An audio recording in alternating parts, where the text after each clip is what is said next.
Yo, this past weekend, I competed at the Crash Crucible, and I wanted to get on here and share my experience and opinions on what I thought of the competition and how it went. I'm going to go down several rabbit holes, but I've had my eyes on this competition since its inception in 2020, and I've been really wanting to do it. We finally made the stars align this year, made the trip out there. Happy I did, but a few of the rabbit holes I'm going to go down. I'm going to talk about the programming, exclusivity, and just the level of competition, the scoring method, the venue, and about how I did myself. So I would say the first thing that got the community's eye hooked on this competition, the Crash Crucible, was the programming. And I think the programming itself is just very balanced. It's elegant. Very few people can complain about it. Covers all the bases, which not all competitions can do. There's some heavy workouts, light workouts, gymnastics, everything. But the number one thing that got the community's eye when it first started, and still to this day, is the degree of which that they program high skill movements and odd objects. They do both of them every year to a degree of which that I would argue only the CrossFit Games, Rogue, and Crash do. It's a three competitions. Wadapalooza, I would say, is close, but not quite. So there's three competitions that you can do to use those odd objects and high skill movements almost in the world. I'm sure there might be a few local competitions, but the degree of the competition makes it completely different than any local competition you can do. The CrossFit Open, quarterfinals, semifinals, none of them have it. So it got the community's eye because it's fun to watch somebody do odd movements like a pegboard or a flip sled compared to just doing pull-ups and deadlifts, which we see everyone do all the time. And then from an athlete's perspective, there are some athletes that will touch all these movements all the time. They do them every single week. So to them, it's nothing new. It's nothing new to them. They practice them all the time. And then there's a pool of athletes that went there, kind of like me, who we don't own some of these implements. We don't own a pegboard. We don't own a flip sled. And we don't own parallel bars, several things. And obviously the advantage, if you touch something all the time, you're going to get better at it. And I mean, one question people ask me is like, what's that? Like, where's the advantage there? This is the advantage, is when you touch a movement frequently, you learn how to activate the musculature using properly, and only that musculature. So you're not wasting energy using unnecessary muscles to do it. That's probably the biggest one. The next one, you know how to breathe through it. And then the last point is you know how to do it quickly. And in a competition, that matters greatly. You're not going to be wasting time doing unnecessary movement, just leaking energy. For me, the best story I could give you would be doing the pegboards. And when I looked at pegboards and I was just kind of like eyeing my competitors up, I would see them do it in the warm-up area. I would try and do it. And then I would compare myself to whoever. I would be like, I have similar pulling strength to you because I have done legless rope climbs against you multiple times. And generally, maybe they beat me most of the time, but it's not by a lot. Point being is we have similar pulling strength. Pegboard, you're just pulling, you're just using your upper body. Oh, we should be close in theory. But then I get out there and I do absolutely horrible. I have some videos of myself doing it and it's just horrible to say, but it took me, once I got tired, it's taking me about 30 seconds to get all the way up the pegboard and all the way down. And there were some athletes there who were experienced on it that were doing it in 10 seconds and they were connecting reps. There were multiple athletes that we had to do 5 in a workout. They did all 5 in a row, which is still mind blowing to me because I'm like so far away from that. It's just like hurts me to think that they can do that. And I feel like it's a whole nother universe away. I have athletes tell me that with other movements. And like, that was just like a come to earth moment for me when people tell me that. But point being, I didn't know how to breathe through the movement. I didn't know how to activate well. And I didn't know how to make the movement done quickly. I was leaking energy and I was doing it slow, absolutely horrible. Lo and behold, I did terrible in the workout. And then one big thing with the programming that not a lot of people think, spectators who aren't too invested in the sport have a hard time understanding, is that the demands of which it takes for someone to do really good at Crash or bad are very different demands that it takes for someone potentially to do good in the CrossFit Open or just some local competition, and that local competition having lower skill movements, no odd objects, just traditional movements. And they're two very different tests. Like I said earlier, Crash Crucible, somebody who generally would do really well there would probably do pretty good at the CrossFit Games because it's higher skill and odd object workouts. Versus someone could, in theory, go to this Crash Crucible, do horrible. They could go do the CrossFit Open or a local lower skill competition locally, or even a decent size competition, and they could destroy everyone just because they might not have high skills. They might not be good with odd objects. It's just a whole different test is what I'm getting at. Generally, the people who do better at those odd objects are generally a little bit bigger. They practice those odd objects frequently and stronger. Generally, the really strong athletes have a harder time of performing exceptionally well in those open style, local competition style tests. So that's a long rabbit hole, but there are two fairly different tests that someone could thrive at one and do bad in the other and vice versa. But most of the time in a competition like that, it's so competitive. If you're going to do really well at Crash or Rogue or the CrossFit Games, you're probably going to be doing very well in the CrossFit Open. Maybe not winning, but you're going to be doing plenty good enough to be receiving any of the rewards that come with it. And I mean, the programming perspective, one thing I think is interesting is that the guy who does it, I talked to him quite a bit. His name's J.R. Howell, very nice guy. And I followed him for a long time. He doesn't really post a crazy amount online. He's getting to the point now where he's posting more and more, at least in this last year. But awesome dude. And I always thought to myself, when I started CrossFit, I was like, Dave Castro does such a good job at what he does with the programming, with the build-up and the hype around it, that there's no one that could replace him. And then with all the stuff that happened with Lazar and the PFAA trying to formally kick Dave out of CrossFit, I was just like, and he was out for a year. I thought CrossFit could be in a very bad place because more or less Dave Castro was not replaceable. Because I really think he does that good of a job. Sure, he's not perfect. He does some things wrong. But over this last year, I started thinking, I don't know when it came to me, is that one person that could replace him and do just as good or better would be J.R. Howell. He knows how to program very well. He knows the high skill. He knows the odd objects. He's already running a mini CrossFit Games. If I was HQ and they actually were serious about wanting to fulfill Castro's shoes, it would be J.R. Howell. And I don't know if he wants it, obviously, but I love Dave Castro. I'm not saying that should happen, but they tried to do it. They've tried to do it multiple times, and that's the first applicant I would probably go to if I was HQ to try and fill his shoes. But just a theoretical, but J.R. Howell is the one who programs and thinks of everything for the competition. So the actual level of the competition of the competitors is obviously really high, but in terms of the three competitions I categorized it in its use of odd objects of being Rogue, CrossFit Games, and then Crash, it's definitely going to be the least competitive. Rogue and the CrossFit Games, super competitive. It is probably closer to the Games than Rogue, because I would say Rogue is easily the most competitive. Then the Games, you get a significant amount of international people that fill in that, in my opinion, don't deserve to be there. But for DEI purposes and HQ, they get filled in. Yeah, we don't have control over it. And it sucks for someone like me that there's 8-ish people there that I felt like I'm better than, at least in previous years. I mean, times are changing. But Crash it's 20-some people that they invite. And all those people they invite are bubble athletes to making the games. They go to semis and they do above average. So all the people there, I think it was over 5 this year, people that did the qualifier, that made it from the qualifier, that technically haven't been to semis, haven't done great. Qualifier is hard though. They're still good athletes. Point being, it's an exclusive competition. 20-some people get invited, and then only a handful make it through the online qualifier, which those workouts are very hard. Most people who generally just do class cannot simply do those workouts, let alone try and qualify. And that's kind of into the next point, is you have 30 male athletes, 30 female athletes. You have 2 divisions, so that's 60 athletes. And then he only does one more division, and that's masters athletes. And the crazy thing is he doesn't change the workouts. All the workouts are the same for masters athletes. So you have those 2 divisions, and then masters, those divisions didn't fill up as much. So it was somewhere around 80 athletes competing at this competition that had a bunch of media coverage. Point being is it is a very intimate experience compared to semifinals or even the games and other big competitions like Wadapalooza.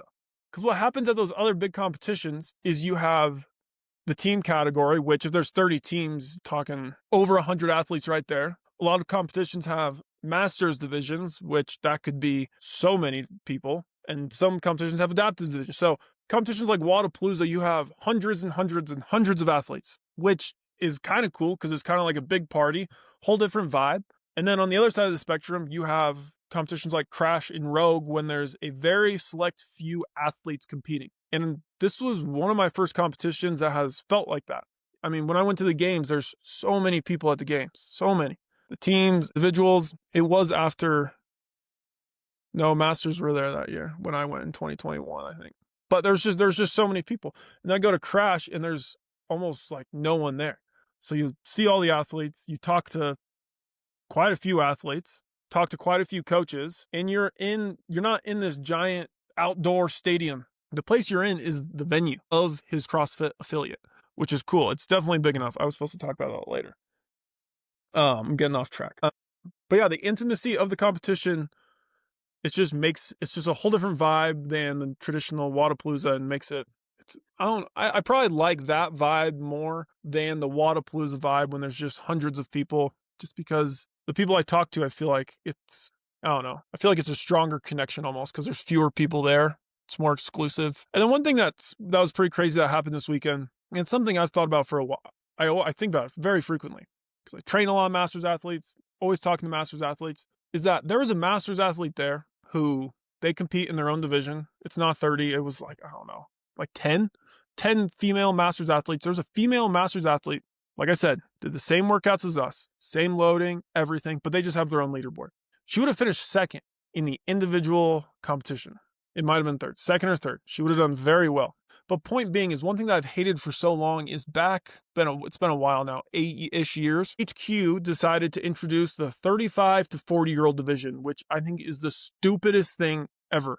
There was just enough people upset about their fitness that they feel like they needed their own age category when they're 35, 37 years old or whatever. And it just goes to show you, I'm pretty sure this lady was 35 in the 35 to 40 age division, that you can still be extremely fit when you're age 35 to 40. Sure, metabolic processes are slowing down, your recovery is slowing, you got to be more intentional about your training, but you can still be extremely fit.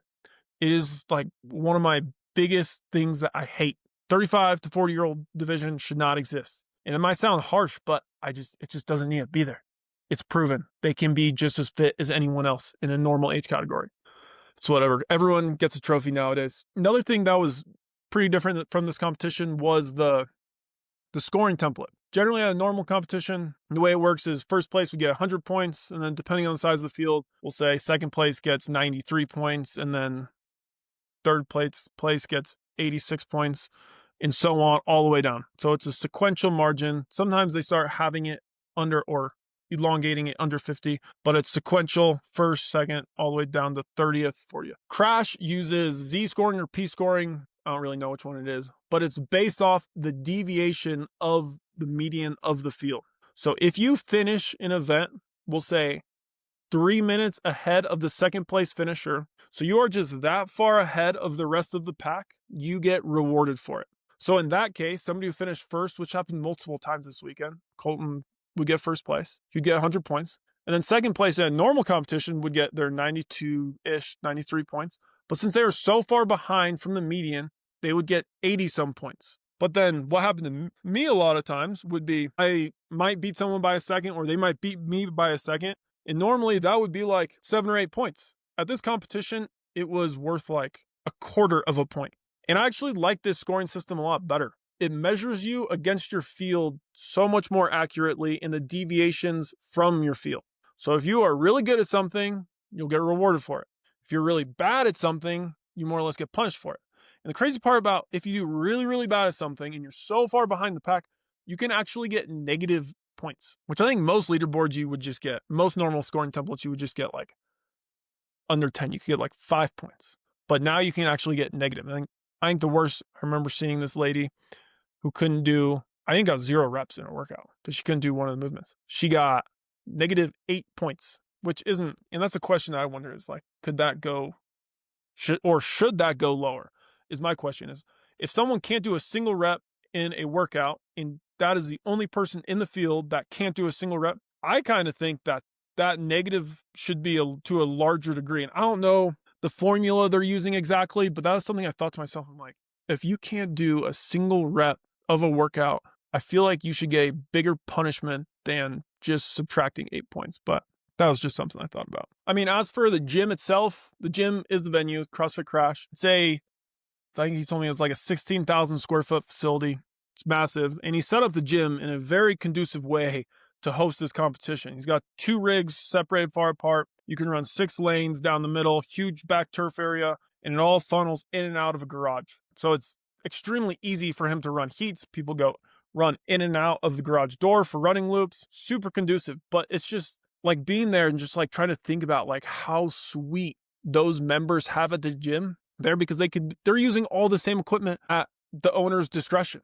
They could use those flip sleds, pegboards, everything, because they have so many of them. They have, I think, eight of each odd object. 8 flip sleds, 8 150-pound kettlebell sets, so 6, or maybe that would be, I think it'd be 8.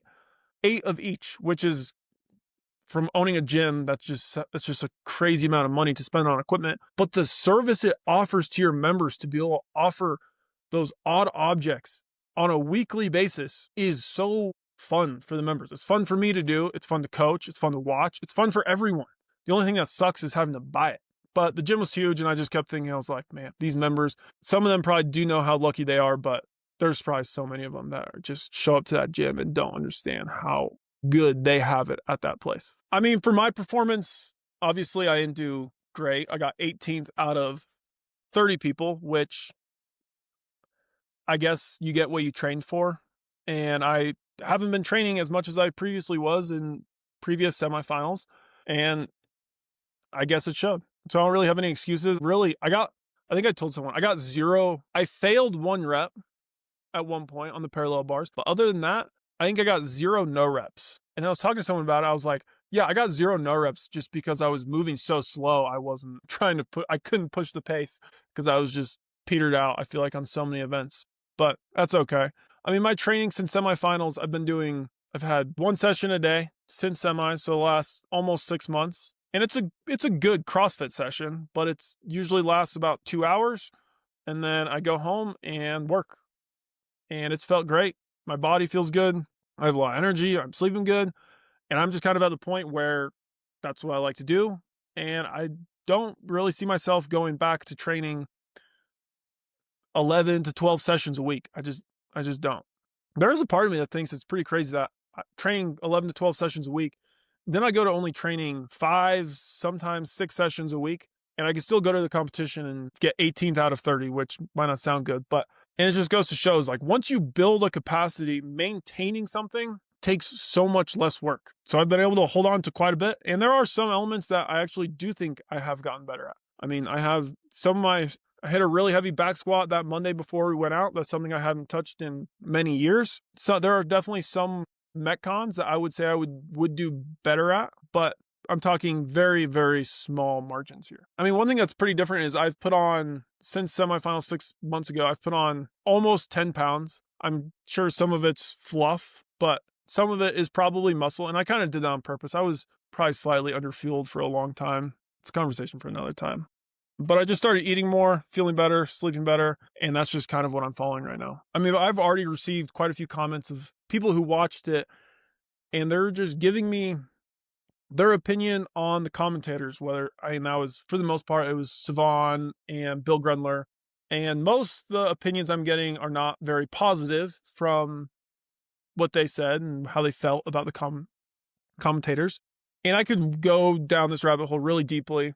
I need to be careful what I say. First thing I guess I'll say is I am extremely grateful for what they do. Siobhan, Hiller, and all of them. I think it's good for the sport. I think they do more good than harm for the sport. But I think they say a lot of things that aren't, for sure. They're definitely not truthful. 1, and 2, they're said in a way that they're said in a derogatory way that doesn't need to be said. Like, some of their messages you can get across without trying to belittle someone and make a point so strong that it's derogatory, that it's not needed.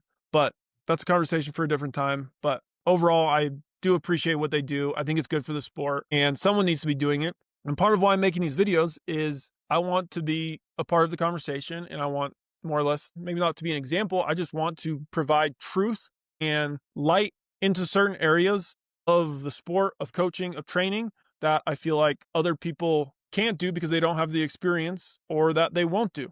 I feel like for the last 10 years, I've built up experience and knowledge that I feel like it's on my shoulders and I owe to bring it back to the community. So here I am making these videos.